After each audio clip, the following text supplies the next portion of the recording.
Vous écoutez Europe 1, il est 9h30. Le journal des médias avec Thomas Joubert. Bonjour Thomas. Bonjour, à la une ce matin, M6 lance une nouvelle émission sur la maison. France 3 commande de nouveaux numéros de C'est pas sorcier.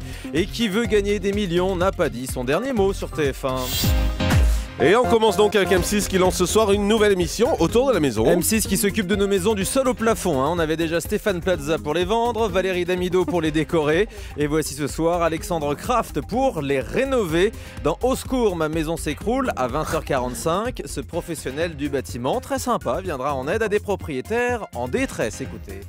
Un chantier, c'est quelque chose d'assez compliqué. On connaît tous, à mon avis, les difficultés d'un chantier. Et le but, c'est de les aider, c'est de les accompagner, c'est de leur donner des conseils.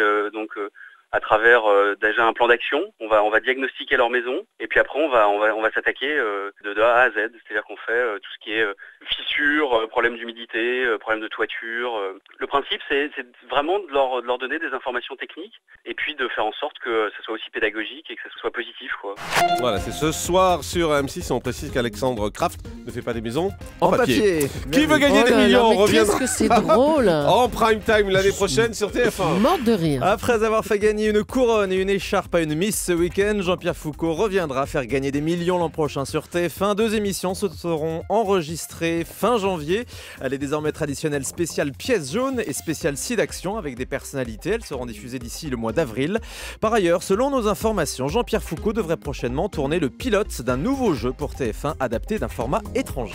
C'est pas sorcier pourrait finalement continuer sur France 3. Je vous annonçais la semaine dernière que l'avenir du magazine scientifique de Fred et Jamy était incertain. France 3 avait demandé aux producteurs une réduction des coûts, mais hier la chaîne a confirmé la commande de 10 numéros du programme, parmi lesquels 2 émissions spéciales de 52 minutes. Une commande qui prend en compte une baisse budgétaire selon la chaîne. Et pour la rentrée 2013, France 3 demandait à la production une nouvelle formule de l'émission à l'antenne depuis 18 ans. Daphné Burki va revenir sur l'année 2012 sur Canal, c'est original ça. La complice de Michel Denisot dans Le Grand Journal présentera effectivement 2 émissions de rétrospective. C'est la période en cette fin d'année.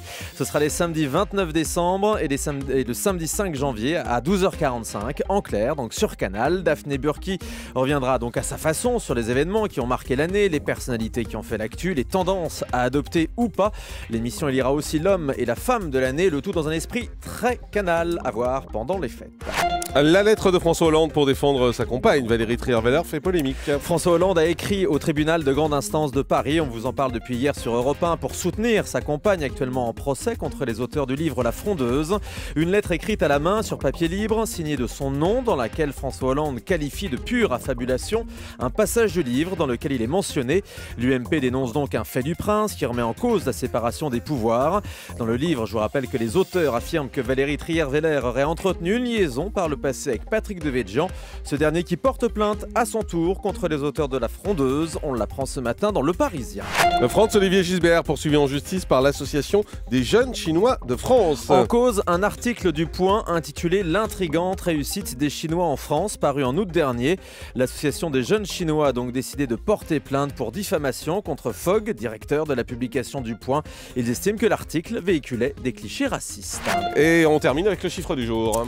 Oui, le chiffre du jour c'est 36, le nombre d'heures hebdomadaires que les Français de plus de 12 ans passent devant un écran, télé, ordinateur ou tablette. C'est une enquête du Crédoc et de l'Arcep. Alors jamais les écrans n'auront eu une aussi grande place dans notre vie. Jean-Marc, vous voulez le détail ? Oui, dites-moi. 20 heures par semaine devant la télé, 13 heures devant Internet et 3 heures devant un ordi pour autre chose qu'Internet. Merci beaucoup Thomas Joubert.